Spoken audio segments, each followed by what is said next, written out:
Hey everyone, welcome back to the Happy, Healthy, and Wealthy Therapist podcast. Here is a question I want you to sit with for a second before we even get into it today. If a client called you right now and asked, why should I book with you instead of the therapist three names down on my insurance panel? If they said that, if they asked you that, right, why should I choose you instead of somebody else? What would you say? If your answer starts with the list of letters after your name, the certifications that you have, everything that basically that can be found in your CV, then I want to challenge you today because I don't think that is why clients actually hire us, right? And that's kind of what they're doing as a therapist. It sounds weird, but they're hiring us. What I really think this is about is it is the story we tell about what happens in the therapy room. And most of us are telling the wrong one. So let's get into it. If you're new here, my name is Amanda. I am a trauma and couples therapist and private practice coach. I run a primarily virtual practice where I use brain spotting, EMDR, emotionally focused couples therapy. I do a lot of therapy intensives, and that's what I run my coaching and consulting business around, is teaching other therapists how to do the same. Today, I want to talk about something that comes up in almost every call that I have with therapists. The more that therapists want to transition off of insurance panels, the more they want to get off of EAPs or raise their rate to something that actually affords them the ability to live the life that they want. We start to have this stuff come up, right? And especially this belief of, well, before I can charge more, before I can market myself with confidence, before I can really claim my expertise, I just need one more training. I need one more certification, one more three-letter acronym on my website. And I used to believe that too when I was at my university counseling center before I left for private practice. I saw all the people with all of the letters behind their name. I used to think it was fancy in grad school when my advisor had PhD LP after his name. And that was as simple as PhD, licensed psychologist. I was like, ooh, letters, right?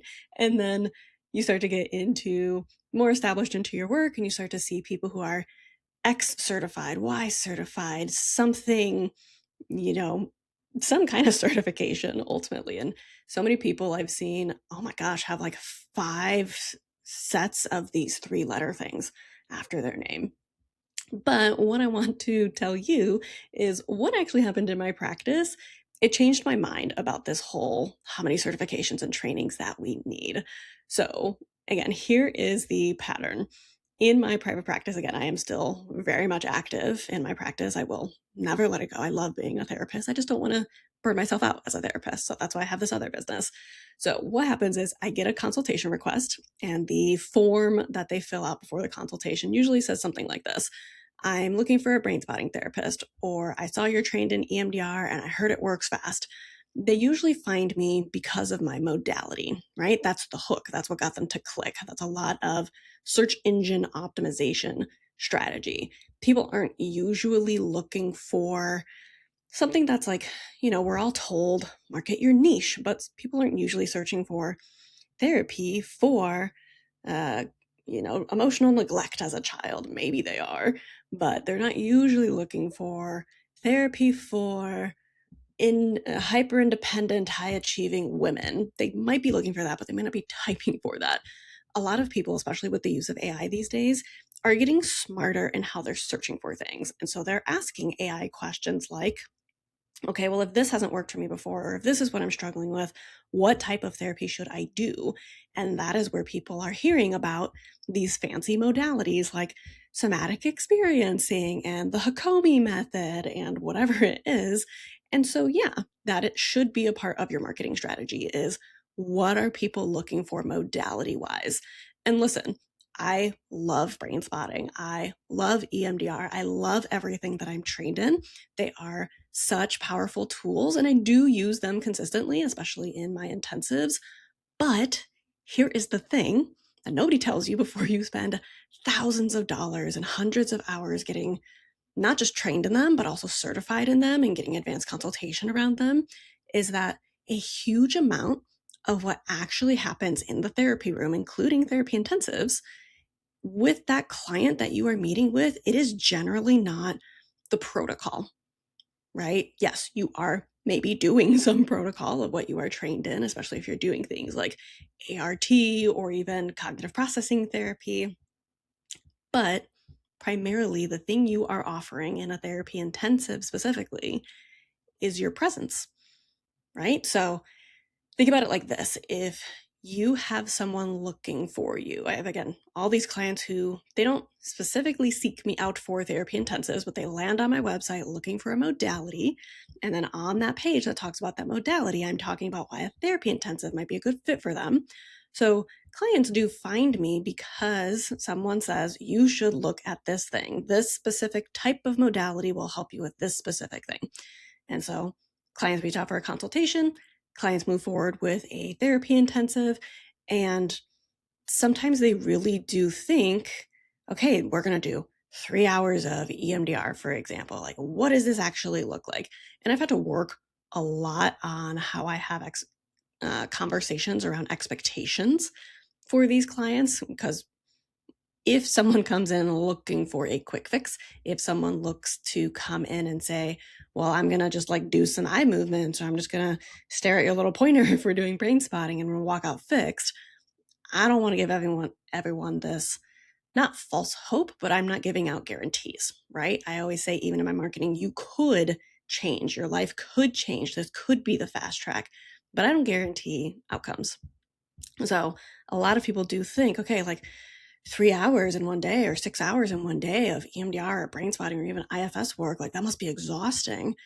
But so often, what is really happening in my intensives is that we get into the room and we might still spend the first 45, 90 minutes just talking, right? I might start asking the traditional protocol questions that we're trained to.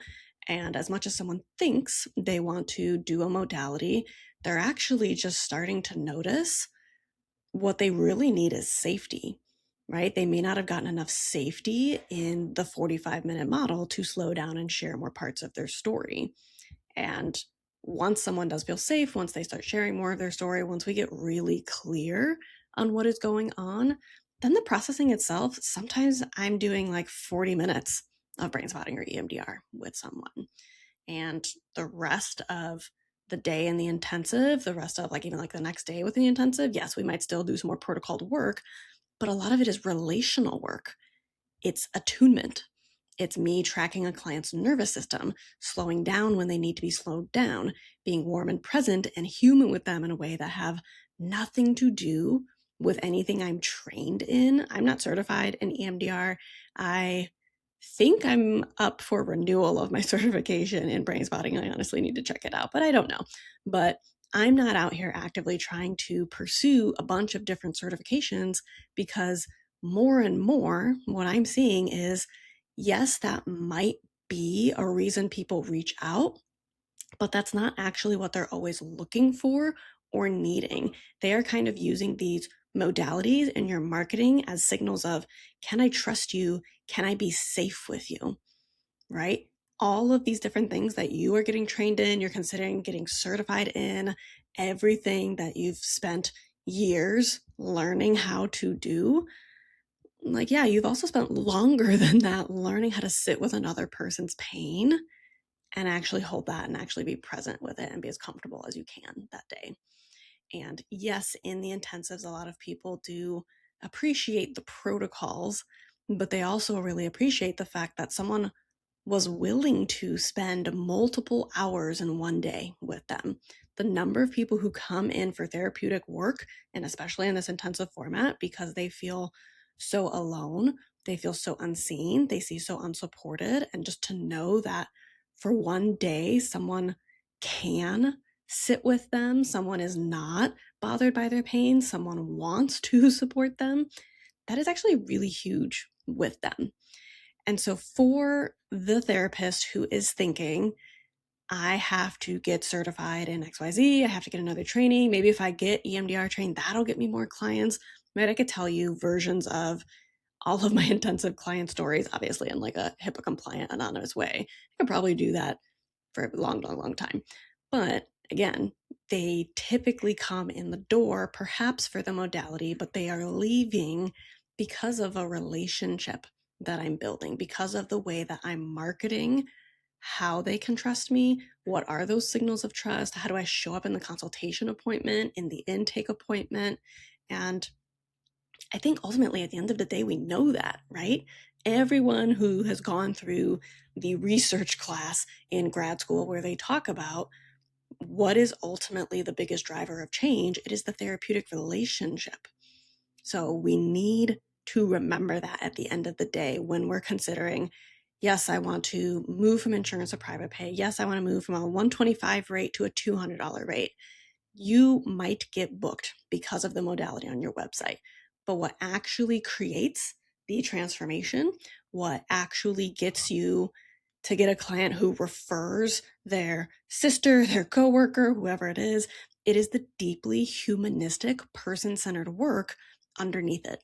It's you, right? It is your ability to sit with someone in their hardest moment of their week, their day, their life, whatever it is, without rushing them and without needing them to perform healing on your timeline. So here is the uncomfortable question. If that's actually what's healing people, the relationship, why are we marketing the least important part of the work? So I want to talk directly to the therapists who are telling themselves, I just need one more certification before I can raise my rate. Again, I hear that all the time of like, sure, I'm trained in EMDR, but I'm not certified. Or I've done brain spotting levels 1 and 2, but I want to do all 5 levels and then I'll charge more. Or once I finish this year-long $5,000 somatic training, then I'll feel confident enough to market my intensives. Or once I finally get my consultant hours, then I'll start charging $300 an hour. Again, here's what I want you to know. I did not build a 6-figure intensive practice because I collected 5 certifications. I built it because I learned how to market and price what I was already qualified to do. Think about that for a second. Like, you are already licensed, probably, if you're listening to the show. I know I've got some graduate students who are listening to the show. You also went through years of graduate school, supervised hours, a licensing exam that made you want to throw your laptop across the room. You are already, right now, today, qualified to help people at a premium rate. This certification, this amount of trainings you tell yourself you need to have or want to pursue, in and of itself is not the barrier, and it never was. It just feels safer to chase another training and another certification than it does to sit with the actual scary question, which is, am I allowed to charge not what I'm worth? Again, I have a lot of problems with that question because you're worth infinite amounts, right? But am I allowed to charge what I want, a number that would excite me? And do I know how to market to someone to show someone else that value? I hear a lot of people ask, how do I convince people that they should do this? How do I convince people I'm worth it? And your job in marketing isn't to convince necessarily, right? Like, that starts to border on where I think a lot of people say, like, marketing is slimy and makes me feel like a used car salesman with trying to sell snake oil or something like that. I don't think it's about convincing people, but I do think it's telling people the right things that they do need to hear from you. And that's going to vary depending on who your ideal client is, depending on if they are man, woman, non-binary, older, younger, whatever demographic information they have, whoever your ideal client is. And this second question of, again, how do I know that I can tell someone I'm worth the amount I'm trying to say? It actually has nothing to do with clinical skill. It is a marketing question and it is a mindset question. And those are 2 completely different skill sets than the ones grad school taught you. And again, I want to be really clear here because I know this might land hard for some of you. Stacking certifications can become a form of professional procrastination. It's productive feeling avoidance. And I know it. I do it all the time, just not with trainings and certifications. I might do it with other ways because I've gotten better at that. I've worked through that in my own therapy practice. But when we just chase training after training, it's kind of like you get to feel like you're moving forward. You get to print out a certificate or put a little badge on your website. You get to keep pushing off the actual thing that scares you. which is putting yourself and your rate out there in the world and trusting that the right people will say yes. I've watched so many therapists spend thousands of dollars and over many months, even over a year or so, on a new certification. And then they still charge the exact same rate they charged before they started because, again, the certification or lack of having one or another one was never the problem. It's that their website copy didn't communicate value. Their pricing page kind of apologized for its own numbers by over explaining why they are private pay and don't take insurance. It's that their intake process or their early experiences with their clients didn't make them, the clients, feel like they were really about to receive something transformative. Maybe part of the intake process was like clunky or something. And now I want to slow down for a second because I know some of you might be thinking, but Amanda, don't I need some kind of training to responsibly or ethically run a multi-hour intensive? And sure, you do need to know your scope of practice. You obviously need your clinical judgment. You want to know how to manage a longer session safely and to do a good amount of screening and making sure your clients are fully supported outside of just your work together. That is basic clinical competence. And again, most of you already have it. I am not telling you to skip your license or wing trauma work you're not equipped for. What I am telling you is that the fifth certification, the one you're eyeing right now, the one you maybe have a tab open for on your computer, this is not the one for you, right? You are doing that because it feels like a responsible next step, but it is very rarely the thing standing between you and a fully booked premium price therapy practice. Usually that actual barrier is confidence, or it might be a website that undersells you. Usually it's a fear that if you charge what you want, people will say no, so you never even test it out. You do not need more letters after your name. You need people to understand the second they land on your website exactly what they're going to walk away with and why it is worth paying for.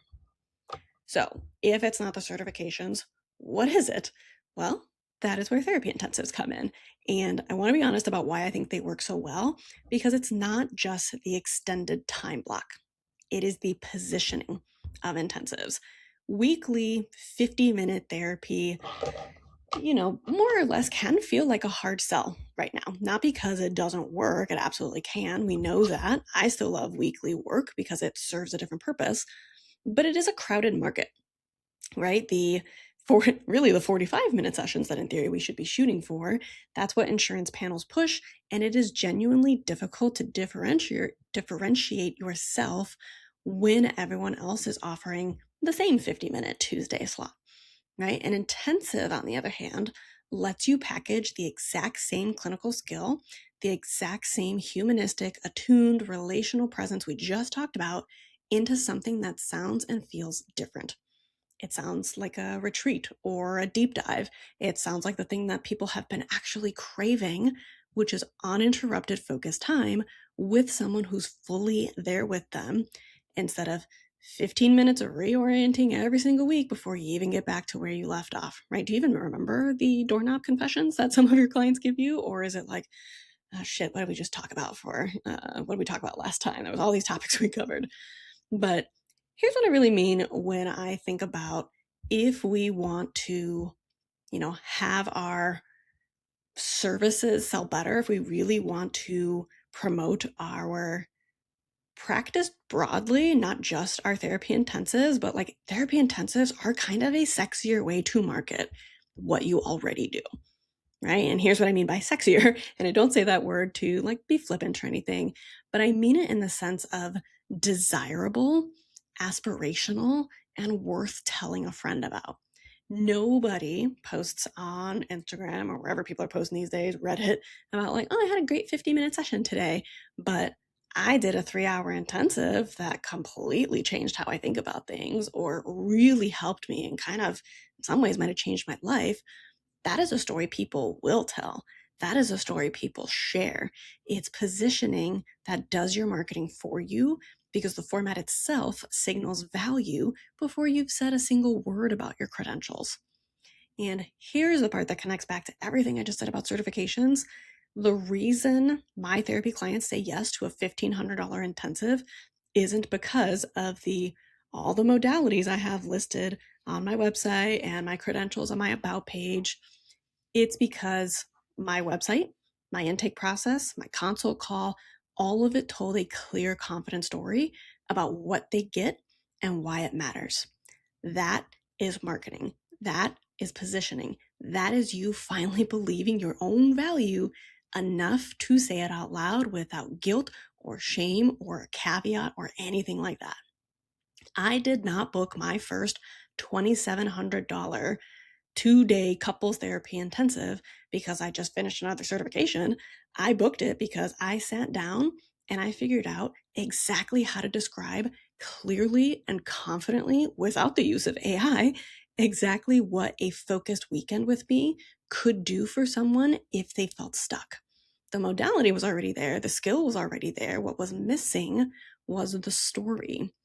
And honestly, what kind of surprised me most was that once I started leading with the intensive model, I stopped getting so many clients who wanted to interview 3 different therapists and compare rates line by line before making a decision of who they wanted to move forward with.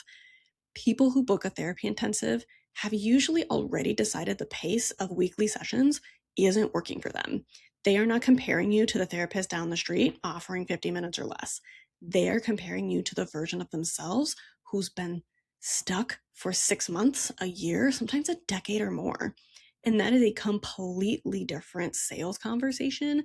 And it is one where your rate barely comes up because the value is obvious before you even discuss the number. And generally, for the most part, the people coming to you for therapy intensives, they've done their homework. They might have some clarifying questions about, well, what if we did this, or what might the day look like? But they're not asking, remind me, what was your fee? Or I don't think I saw your fee.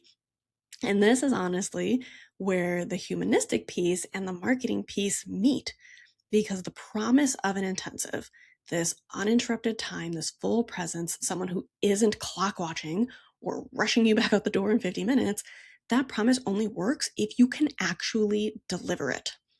And you can. That is what you already do.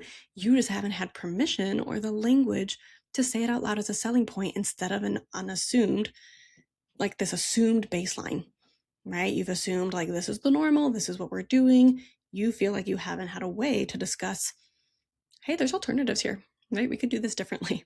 Sometimes for me, I've converted weekly clients into intensives just by saying, like, hey, what do you think about trying something differently today or next time or whatever it is? So the actual thing that changes a practice, it's not another certification. It is learning how to market what you already know how to do, and it's clearing out the mindset blocks that keep you from charging accordingly. This is exactly why I built the Therapy Intensives Academy. It is not about teaching you a new skill. You already have all the clinical skills, right? So many people I work with, they have a ton of skills. They don't need more. We consider ourselves lifelong learners. I know I do, so we always want more. But there's a difference between wanting to learn more clinical skills and feeling like you need to in order to justify something. So when I built my Therapy Intensives Academy, I built it because when I looked around at what was actually available to therapists who wanted to grow their income, everything was about, post more on social media and just kind of like hope it works out, or here's how to redo your branding. Like none of those things teach you how to write website copy that actually makes someone feel seen in the first 10 seconds. How do they know that they found the right person? None of those things teach you the SEO, search engine optimization strategy, that gets your ideal client finding you on Google instead of you begging for Instagram engagement scores and metrics. And neither of those things touch the actual internal work of believing you're allowed to charge a premium rate for premium focused, deeply human care. Inside my Therapy Intensives Academy program, I walk you through exactly how to structure your intensives, how to price it, how to actually market it in a way that converts a browser into a booked client. We talk all about SEO and now AIO strategy that gets your ideal client finding you straight from Google or the AI bots that are out there these days. I can talk with you about Instagram strategy, but a lot of people find they kind of want to let go of posting on social media because usually it's not the thing that works. I stopped posting on my Instagram for my therapy account because it wasn't bringing me clients. I also give every therapist that joins all of the informed consent templates and session agendas so that logistics don't hold you back either, right? That is the marketing half. But underneath all of that tactical stuff, The real transformation I find for therapists is the mindset shift. It is the work of overcoming this accessibility guilt, the belief that charging a premium rate somehow makes you a worse or less ethical clinician. It's realizing that what your clients actually want, to feel seen, to feel supported, to feel like someone is finally fully present with them, that's already inside you. You don't need to go acquire it. You need to learn how to talk about it in a way that gets people to say yes. And you need to believe you're allowed to be paid well for that work. That is the whole thing. It's not certifications, it's mindset and it's marketing. And that's the entire premise that my TIA program was built on, because that's what actually moved the needle forward in my own practice. And that's what moved the needle forward for every therapist, over 200 therapists that I've walked through this process. If you're sitting here feeling like that is exactly what you need, again, I want you to ask yourself the question I asked myself. What if the missing piece in your practice, why you feel like you're struggling, why you feel like you don't have what you want, what if the missing piece was never clinical? What if it was learning how to market what you already have? If that is resonating, go check out the Therapy Intensives Academy. It is on sale through Wednesday, August 19th. Go check out the link in the show notes. It's going to walk you through literally everything you need to start attracting premium fee private pay clients who are excited to pay you for the deeply human work you are already doing every single day.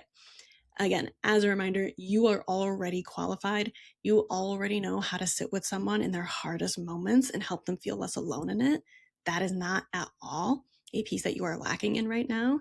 This missing piece in your success is learning how to tell that story loud enough and clearly enough that the right people find you and say yes with enthusiasm.